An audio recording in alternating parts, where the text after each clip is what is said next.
night's game was great, but we need to be consistent. You said it, the players said it. What have you seen in the last 2 days that shows you that consistency is starting to take hold? Well, we were off yesterday, so I did not see them yesterday. But Saturday we got together. We really just did film, recovery and film. Their focus in the film session, their energy in the film session,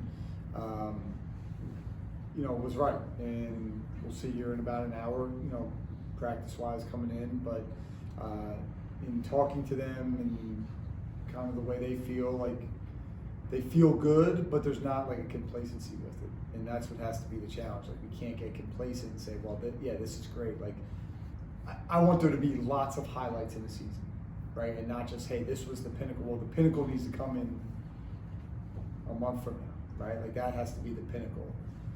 There can be these highlights, and that game Friday night can be a highlight, but it can't be the high point. And that's where we have to continue to strive for more. What is the challenge of bringing your own energy to an atmosphere that clearly doesn't typically have anything close to the atmosphere you're used to here? Yeah, I mean, we've seen that. We've been in a few of those, and honestly, I have liked our bench energy more in those games than even in the home games. There just seems to be that stronger bond, camaraderie, us against everybody kind of mentality. Now, I imagine we'll have a pretty good VCU crowd there on Wednesday. But again, regardless of who we're playing, where we're playing, when we're playing, we've played at 10:30 in the morning in a ballroom in the Bahamas, right, and brought great energy. We've played in front of, the sold-out Siegel Center and brought great energy. We've played on the road in tough environments like NC State and brought great energy. So we have to make sure we have that. Again, regardless of what the environment is, where we are, who we're playing against, cold out, warm out, whatever, it doesn't really matter. It just matters like our energy's right for those 40 minutes. Did y'all collectively, were you able to exhale at all on Friday? I know that you're not resting on the laurels of that performance, but did it feel like this is a game that we'd been building toward and what was close to a full 40 minutes that we've been working toward for a while? I mean, I don't know that I've exhaled.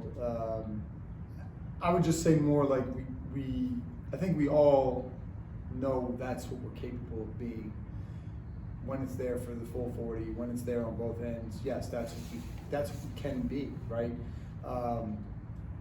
But we have to do that day in, day out. And we've gotten, again, like I felt something like that coming because we've been better in practice, kind of sustaining the momentum in practice, and then that eventually translates to the game. And but in terms of like, oh, okay, like, all right, we did it once, so what? You know what I mean? Like, we have to go get number 10 on Wednesday, and that's it. So my mind goes right to that. For better or for worse, win or lose, like that's where I go to like the next one. Like, we have to get this next one, right? And we got to handle failure. We've done that at different times. We've got to handle success. We've done that at different times. We got to do that right now. There were 11 offensive boards on Friday. I think there were only a few against Fordham. Can you talk about how important that is to the flow of your offense and getting those second chance opportunities? Yeah, it's something we want to be really good at. We've fallen a little short on that this year. We've been okay. We haven't been as good as I thought we could be. But yeah, it's huge. I mean, the ones in the Fordham game late to get us to the foul line to kind of seal that game were huge. The second half against Loyola Chicago, we really dominated the glass. That was big. We had those flurries and really some backbreaking ones. When we broke that game open, and it wasn't even that much of a margin yet. It was first half, and it was about a 4 or 5 point game. And we got 2 or 3 on back-to-back possessions, and you could kind of see that started to deflate them, and it started to build us into what the run we eventually would be able to go on. So, those can be real back-breaking plays, and we want to make sure that we have enough of those. And again, like what I tell them is, if you go 10 times, you're not gonna. It's like shooting the ball. You're not gonna make all 10 shots.